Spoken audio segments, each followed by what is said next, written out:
মানে 12ই মে আমাদের কাছে একটি বাচ্চা মেয়ে আসে, 10ম শ্রেণীতে পাঠরতা।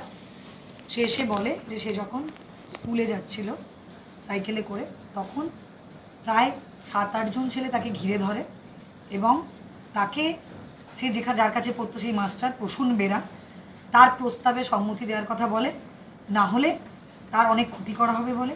জামা কাপড় ধরে টানাটানি করে, তার শ্লীলতাহানি করার চেষ্টা করে, জামা কাপড় ছিঁড়ে দেয় এবং তাকে খুব বিধ্বস্ত অবস্থায় সে বাড়ি যায়। তারপরে আমাদের কাছে কমপ্লেন আসে, সেই কমপ্লেনের সূত্র ধরে আমরা ইনভেস্টিগেশন চালাই এবং সেই ইনভেস্টিগেশনে আমাদের অনেক বেগ পেতে হয়।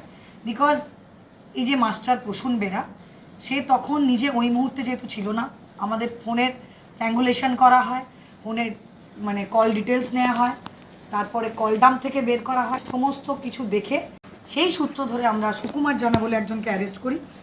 তারপরে আরও 5 জন অ্যারেস্ট হয়, যার মধ্যে উত্তম কুমার সাঁতরা, সুদীপ্ত বেরা, আশিস ভৌমিক, এরা 3 জন সাবালক এবং আর 2 জন নাবালক, তাই তাদের নাম আমরা ডিসক্লোজ করলাম না।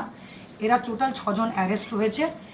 তাছাড়াও আরও 1-2 জন আছেন যাদেরকে এখনও আমরা ধরতে পারিনি, ইনভেস্টিগেশন চলছে। আজকে 1:45-র সময় আমরা নারায়ণগঞ্জ থানা এলাকা থেকে ফোন ট্র্যাকিং করে, লোকেশন ট্র্যাকিং করে, আর অনেক জায়গা থেকে এরা রেডে যাতে অ্যাভয়েড করতে পারে, চলে যেতে পারে, পালিয়ে যেতে পারে, বেল নিতে পারে, এসব অনেক কিছু করছিল। সেরকমভাবে আমরা এসওজির থ্রু দিয়ে, আমার পুরো এসওজির টিম, তারা তাদেরকে তাড়া করে, সারা দিন রাত জেগে তারা তাদের পেছনে থাকে এবং আজকে আমরা যখন তারা 1:45 নাগাদ নারায়ণগঞ্জ দিয়ে যাচ্ছিল, রাস্তা থেকে তাদের গাড়ি ট্রেস করে তাদেরকে আমরা অ্যারেস্ট করি। এবং এই প্রসূন বেরা, ইনি শিক্ষক। আমরা এই ঘটনাটা এত বড় করে বলার একটাই কারণ, স্টুডেন্টদের কাছে শিক্ষকরা সেফ প্লেস।